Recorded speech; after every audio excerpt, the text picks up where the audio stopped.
Hi everyone, yasas que Carlos to another episode of Dimitra's Dishes. Today we're going to be making a delicious fig cake that's perfect for tea and coffee. This recipe is really nice because it's dairy-free and completely vegan, which is perfect if you're fasting for Lent.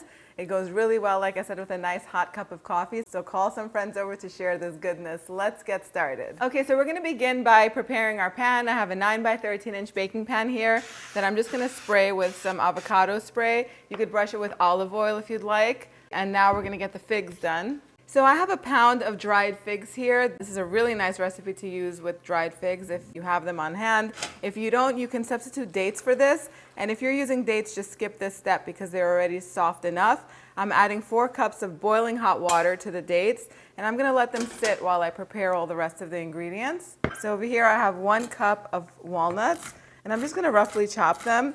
You can definitely put these through a food processor and get them a little finer. And pecans are a nice substitute for this, macadamias or hazelnuts. All of those go well. So over here I have 3 cups or 400 grams of all-purpose flour.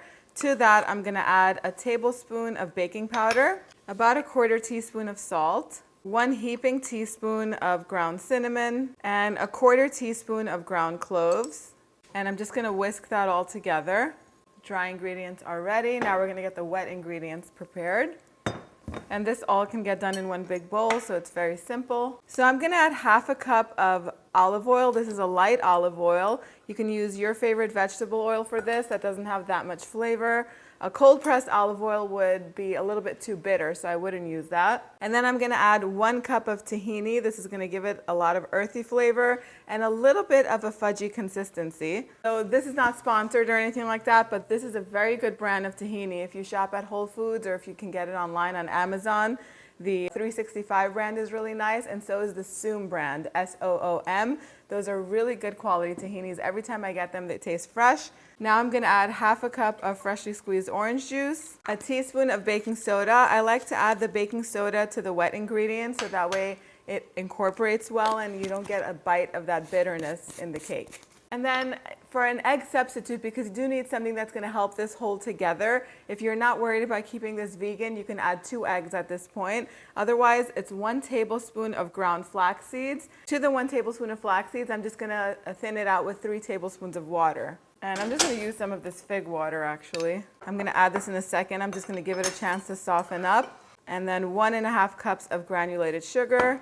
Mix that all together. And 2 to 3 teaspoons of pure vanilla extract. I always go with 3.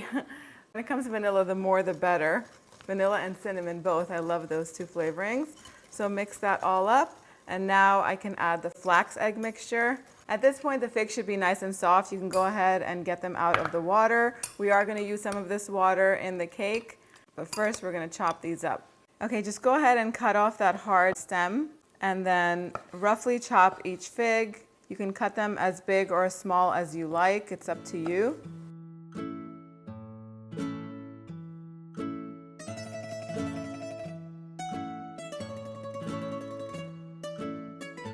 So now we're going to add a cup of this fig water to the wet ingredients. If you want even more flavor, instead of water, you can heat up some orange juice and get it steaming hot, and you can soak the figs in that. 1/2 water, 1/2 orange juice, it's completely up to you. Now we're going to go on and add the dry ingredients a little bit at a time.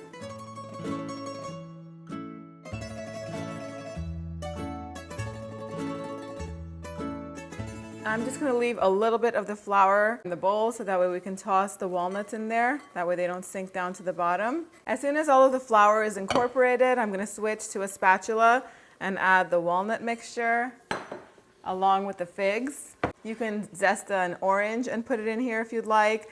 Sweetened shredded coconut would be also really nice in this. Add some sweetness and another layer of flavor. Just mix this all up with a spatula. And that's it. The batter is ready as soon as everything is incorporated. Go ahead and pour it all into the prepared pan.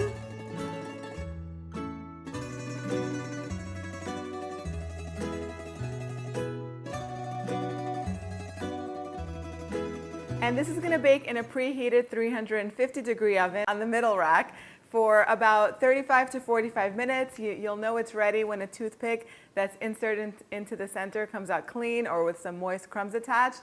Once it comes out of the oven, you want to let it cool completely, and then we're going to make a nice icing that's going to go on top. Okay, so while the cake is baking, go ahead and make the icing. So for the icing, go ahead and add 1.5 cups of confectioner sugar to a bowl with between 3 to 5 tablespoons of orange juice. Now, how much orange juice you're going to add is going to depend on the consistency that you like. I like it to be a pourable consistency, but not opaque or see-through. The more orange juice you add, the thinner the icing is going to get, and then it's going to almost look see-through if you add too much, so don't add too much. If you do end up adding too much, you can make it a little thicker with confectioner sugar, but go slow. That's a nice tip to keep in mind. Once the cake is baked and it comes out of the oven, let it cool completely, then go ahead and cut it into the desired portion sizes that you're going to want to serve it in. And then you could either drizzle the icing on top, or you could leave it on the side so that way your guests can add as much or as little icing as they like. You can also omit the icing from the recipe if you don't like the added sweetness and just dust it with some powdered sugar. You can dust it with powdered sugar and shredded sweetened coconut. That's an option, but this is delicious. Time for the taste test.